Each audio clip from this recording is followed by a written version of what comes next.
Hey guys, so today I'm going to talk about what's going to happen on December 17th, which is Wednesday.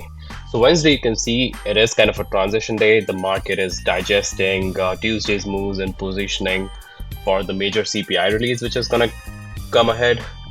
So, why it is needed? The macros are very important for SPY to kind of gain momentum, be bullish or bearish.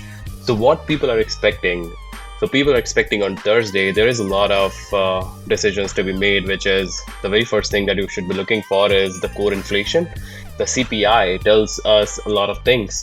And then the Japan economy, like the carryover trade from yen to US dollars, that's also a big thing. So Bank of Japan interest rate decision also tells us whether they're going to be hawkish, dovish. So those are some signs that we should be looking for. But as per the different macros that I'm looking into, the very first one is the oil futures.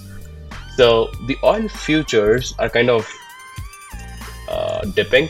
I feel that I don't know like if it's gonna come in hot or not, but there are different ways how people follow it. One of my things is that if the oil is falling, that means we're gonna maybe get some decent numbers because everything is interlinked with the oil prices. The gas prices drives the economy.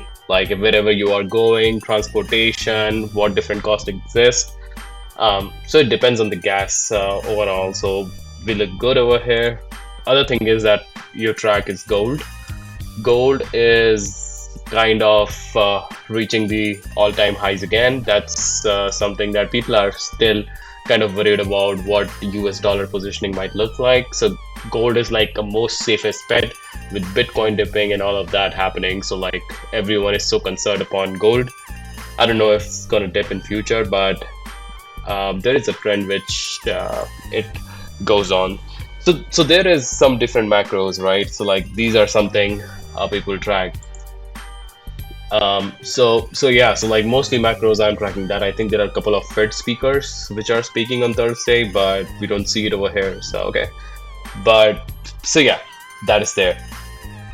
So the overall narrative, you should remind yourself as an audience would be that Thursday is a big CPI release day. Smart money often de-risk. Like you don't want to take a position which is very bullish or very bearish because any moves can destroy your different methods. So you can try to have some kind of a hedging strategy. So be prepared for a big data print which is coming out.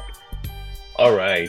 So starting with SPY. So we see that over here what's happening is inverted head and shoulders, and still it's intact with the current trend overall. What I'm little worried about, again, like Thursday, whichever is in line in white, the Bank of Japan rate hike decision and the CPI numbers, if they're coming in hot, then you can expect market to go down. If it is coming in nice and slow, Fed expects that 2% is what they have maintained, right? Like the overall inflation. So this basically drives either the stock market up into gaining for a Christmas rally or drives them entirely down. That's what people should be looking into. So yeah, so this is what SPY looks like. So the coming question is like, what is the zone, right? Like, what is the buying zone? What is the support and the resistance? Those kind of things. I think the killer zone right now, which is a major support, is forming at 680. We have seen that it's hovering around 680 for a very, very long time. So I would expect that 680 to be my support zone. And whatever would be my sell zone is something around like 685 or something.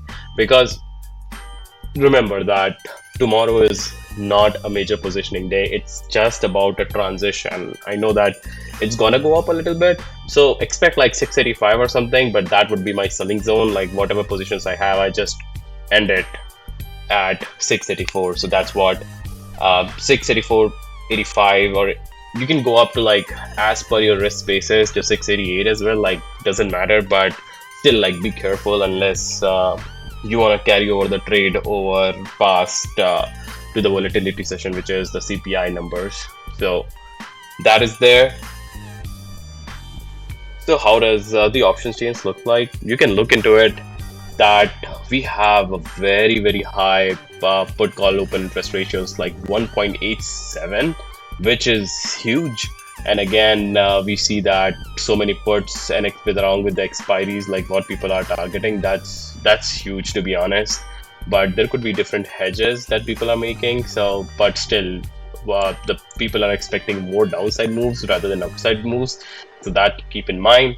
Um, and then there are like different expiries and what all different open interest looks like. Like most of the trades are as of December 19th.